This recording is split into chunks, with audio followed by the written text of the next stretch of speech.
Hello, everyone. Welcome to the U.S. Immigration News. Once again, families caught in the immigration system are facing heartbreaking uncertainty. For parents and children, every policy shift feels like it could change the course of their lives overnight. And now, after months of fear and escalating enforcement under the Trump administration, a surprising decision from the federal courts is giving families a glimmer of hope. This isn't just another legal ruling buried in the news. It's one that could determine whether children stay protected, whether families stay together, and whether due process still matters in the United States. In this video, we're going to break down the new federal court rulings that have stunned immigrant families. One ruling reaffirms protections for children in custody, and another temporarily stops the government from fast-tracking deportations for parolees. Both signal good news for families, at least for now. But as we'll see, the fight is far from over, and every immigrant family needs to understand what this moment really means for their future. If you are liking this video, please hit the bell button, subscribe, and like it, so that you may get updates straight to your smartphone. Now, let's get into the video. For decades, the Flores Settlement Agreement has been one of the few protections shielding immigrant children in U.S. custody. It limits the time minors can be detained, demands humane conditions, and prevents indefinite holds. The Trump administration argued that Flores should be ended because the government had already improved detention facilities. But a federal judge, Judge Dolly G., flatly rejected that claim.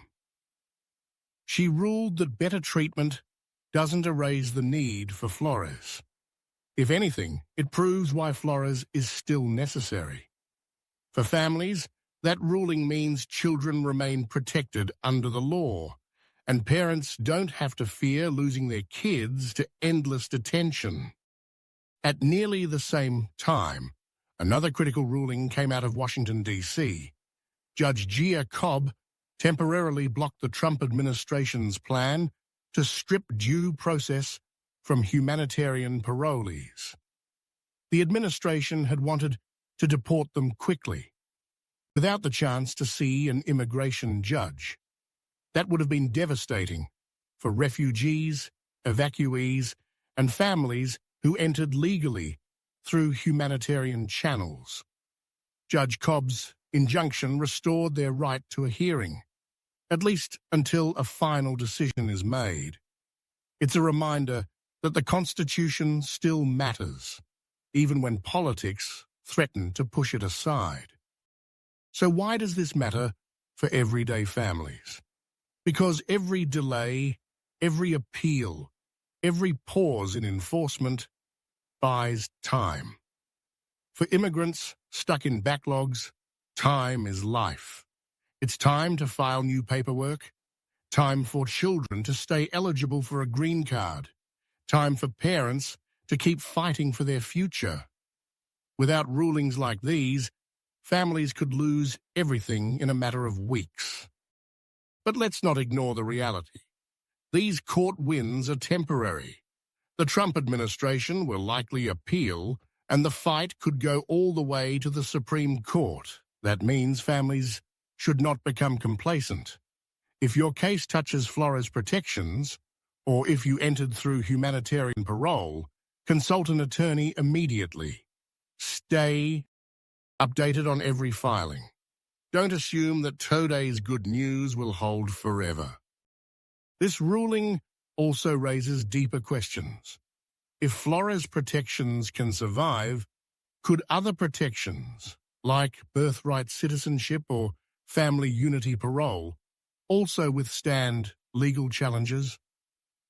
Just this summer, multiple courts struck down attempts to restrict birthright citizenship.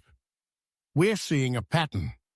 Courts pushing back against some of the harshest immigration moves forcing the administration to slow down. But as history shows, nothing in immigration is guaranteed. Think about the human cost. Children who've grown up in the United States, who speak English as their first language, could have been labeled as abandoned by their parents if Flores ended. Families who escaped war or violence under humanitarian parole could have been deported overnight without ever standing before a judge. These rulings prevent those scenarios for now. They give children dignity. They give families breathing room. They give immigrants the chance to be heard. And yet, we have to be honest, the system is still fragile. Policies change with political winds. Court rulings can flip with appeals. What's safe today may be at risk tomorrow. That's why it's vital for immigrant families not just to celebrate this win, but to prepare for the next battle. Stay connected to advocacy groups, follow updates from USCIS, and understand your rights fully.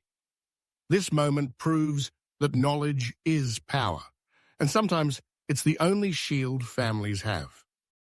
That's all we have for this bulletin. The U.S. Immigration News Channel provides all necessary visa information and procedures for your U.S. immigration journey. It is important to understand the United States. Immigration processing steps, visa application requirements, processing times, forms, fees, and more. We will continue to provide all information about U.S. visitor visas, such as B1 and B2, work visas such as Tennessee, a small town named Mason, has just made a decision that will ripple far beyond its borders. Local leaders approved plans to turn a shuttered prison into an IC detention center despite an outcry from residents and immigrant rights groups. The facility, which has a history of abuse allegations under previous operators, is being sold as an economic opportunity, a way to bring jobs and investment back to a struggling area. But for immigrant families, it represents something far darker, another place where loved ones could be locked away, often far from legal help or community support. As L1A, L1B, and H1B, student visas, green cards, immigrant visas, EB1, EB2, EB3, EB4, and EP, and family immigrant visas. If you haven't already, please subscribe to the U.S. Immigration News Channel. Thank you for watching, and we'll see you in the next video.